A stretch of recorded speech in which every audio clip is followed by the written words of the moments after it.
Kalbant apie šiuos metus, tai vasara buvo sausa, kas tikrai buvo nepalanku ligom plisti, bet su derliaus nuėmimu arba su derliaus nuėmimo pradžia, kai kuriuose regionuose iš tikrųjų jau buvo lietaus, o šiuo metu, kas dar tikrai nėra nuėmęs derliaus, tai jo yra pakankamai gausu. Tai yra tokiom sąlygom, aišku, tai yra trumpas laikas. Tai labai lygos, kad išplistų ant pačių varpų, ant grūdų, tai neturėtų taip jau labai būti rizika didelė. Bet jeigu kalbėti apie pasikeitusią, sakykime, žemės dirvos įdirbimo technologiją, paruošimą laukų, tai mes praktiškai atsisakėme plūgo jau. Ir nuo praeitų metų patapo labai populiari, iš tikrųjų, tiesioginė sėja jau. Tai ką mes turime? Mes turime visas atliekas dirvos paviršiuje. Užkratas jose yra. Ir be abejo dygstantis daigas, yra labai jautri fazė, kada tikrai tas užkritimas ateis tiesiog iš tų atliekų, iš pačios dirvos ir be abejo reikalinga apsauga grūdo. Tai kaip mes galim tą poveikį tų, sakykime, esančių, kaip suprantu, patogenų sumažinti būtent tiem daigam? Čia iš tikrųjų vienareikšmiškai tai yra rasieklos tinkamas paruošimas, turiu galvoje išvalymas ir panašiai. O kitas momentas labai svarbus, tai yra beicavimas. Tai yra pagrindas apsaugos ir ta investicija, jeigu skaičiuoti hektarui, tai irgi nėra tokia didelė, bet apsauga yra tikrai užtikrinama nuo tų patogenų, kurie gali užkrėsti. Ar yra kokių nors patogenų, kurie būtent plinta tik tais per dirvą, kurių po to vėliau negalim susitvarkyti su fungicidais? Iš principo, tai per dirvą turbūt plintantis patogenai pagrindiniai, tai yra fusarium gentis, nivalė, be abejo, šitie ligų sukėlėjai yra dirvoje. Bet iš kitos pusės, tai, jeigu kalbam apie daigus, tai tenai kito chemiją nepanaudosi. Beicas turi apsaugoti. O jeigu kalbam apie kitas ligas, kurios jau iš dirvos ir gali plisti kartu su sėkla, tai be abejo kietosios kūlės, jos gali būti ant sėklos ir gali būti dirvoje. Be abejo, jeigu kalbam apie žieminius miežius, tai dulkančios kūlės. Čia užkratas yra tik sėkloje ir tik beicas gali padėti. Tai žodžiu, beicų reikšmė yra didžiulė, apsaugant nuo kai kurių ligų, kur tikrai negalima panaudoti fungicidų, jie tiesiog neveikia. Tai žodžiu, pirma apsauga yra su beicu ir tikrai yra tų ligų, kurias galima kontroliuoti tik su beicu. Tai yra pagrindas, vienareikšmiškai tai yra pagrindas tos apsaugos nuo ligų. Ir jis tik tai gali užtikrinti gerą. O Syngenta turi iš tikrųjų ne vieną beicą pasiūlyti ir turim tikrai labai gerai rinkoje žinomus beicus. Maxima, Celestrio, daug yra kas ir naudoja būtent šitus beicus jau eilę metų. Ir turime Vibrance Duo ir Vibrance Star. Sakykit, kuom, tarkim, aš kaip ūkininkas, kurį beicą turėčiau pasirinkti ir kodėl? Jeigu taip žiūrint į tuos 4 beicus, tai juos tikrai apjungia viena veikli medžiaga, tai fludeoksonilas. Šitoje vietoje tai fludeoksonilas be abejo yra veikli medžiaga, kuri užtikrina apsaugą nuo pagrindinių ligų, kritinių ligų, sakykime, kaip fusarium, pašaknio puviniai, be abejo fusarium nivalė, prodokium nivalė, tai yra sukeliamas pavasarinis pelėsis. Tai fludeoksonilas šitoje vietoje dirba. Dabar, jeigu kalbėti apie vieną Maximą, tai šiek tiek jo be abejo bus siauresnis spektras, nes tai yra tik tai vienas fludeksonilas. Tai su juo žodžiu susitvarkom, kaip sakėt, pašaknio ligas ir pelėsį, taip? Taip, su fludeksonilu. Pagrinde. Taip, tai čia būtų Maximas.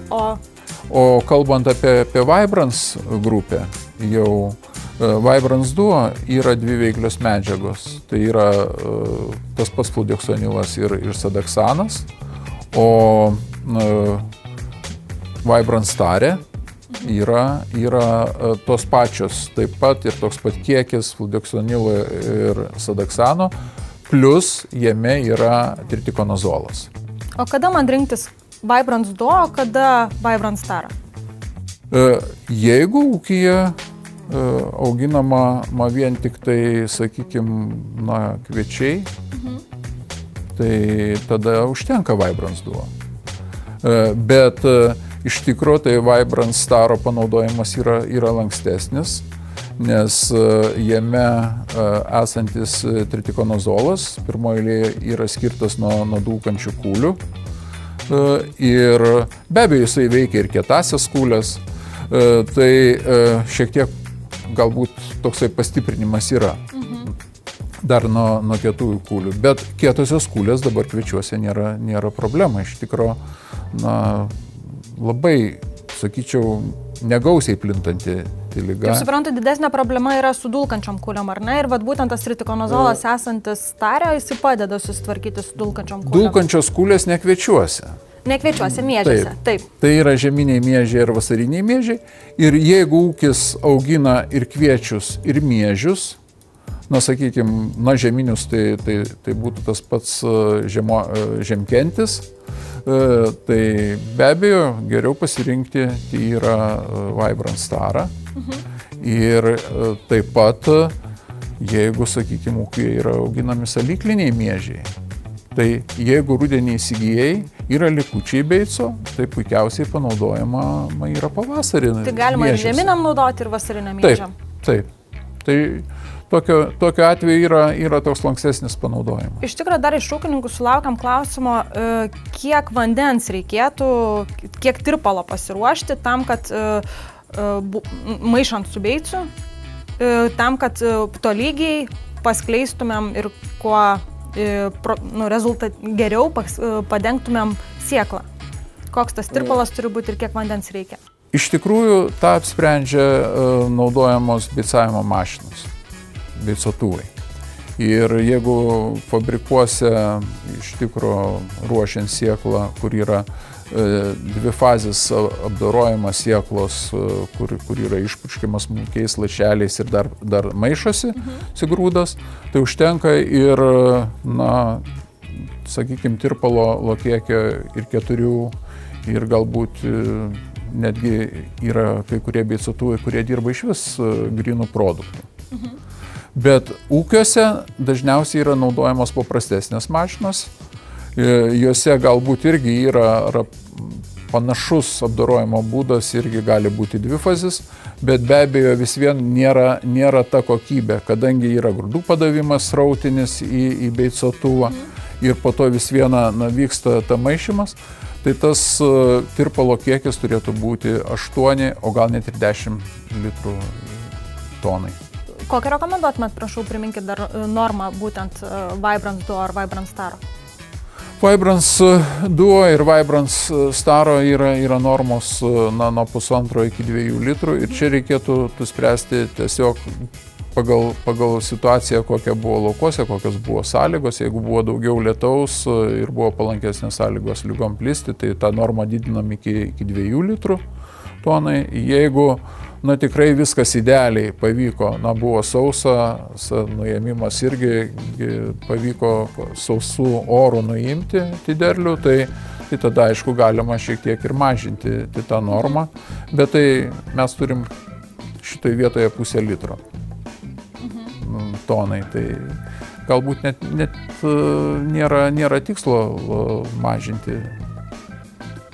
Tai žodžiu, vis viena, tas 2 litrai duoda užtikrintesnį rezultatą, nei kad Tuo labiau, kad ūkiuose šiek tiek ir su ta beicavimo technika vienur gali būti tikrai labai gerai dirbanti, o kitur ten, kur lašeliniu būdu atiduodamas beicas ir tik tai nuo grūdui persiduoda beicas maišytuvė.